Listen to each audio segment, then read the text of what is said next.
Сәлем достар, бүгін көктем келді, біз қыдырайын деп жатырық.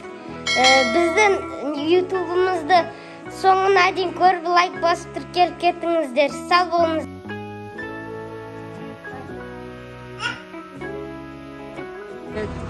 Міне достар, біз келді.